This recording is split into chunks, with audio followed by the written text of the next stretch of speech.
Ramai orang masih tak sedar, sekarang kita sedang hidup dalam fasa yang paling genting dalam sejarah ekonomi moden. Harga emas naik mendadak sekarang. Dari RM409 per gram pada Januari, sekarang Oktober 2025, harga emas dah pun mencecah RM630 untuk 1 gram. Ini bukan sekadar kenaikan biasa, tapi ini adalah isyarat besar bahawa nilai duit kita sedang menyusut dengan sangat cepat. Kenapa boleh jadi macam ni? Sebab dunia sedang dibanjiri wang kertas yang tiada sandaran. Negara-negara besar terus mencetak duit untuk tampung hutang dan perang. Sedangkan setiap kali duit baru dicetak, nilai duit sedia ada makin jatuh. Dan bila nilai duit jatuh, harga emas akan terus naik. Bukan sebab emas makin mahal, tapi sebab duit kita yang makin lemah. Kalau kita tengok sejarah, setiap kali dunia dilanda krisis, emaslah yang jadi penyelamat.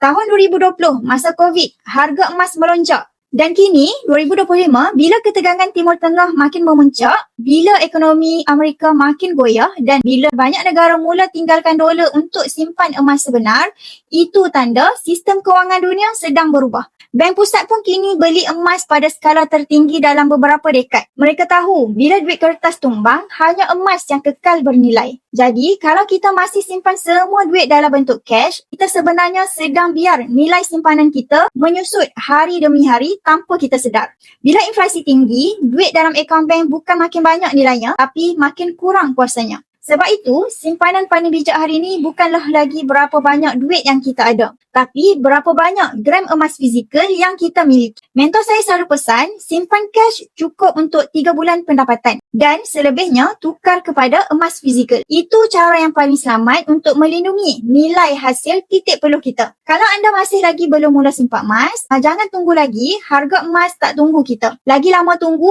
lagi jauh kita akan tertinggal. Jadi untuk anda yang berminat untuk mulakan simpanan emas, boleh terus rujuk pin video di profil saya atau isi beg biru di bawah. Nanti saya akan guide step by step.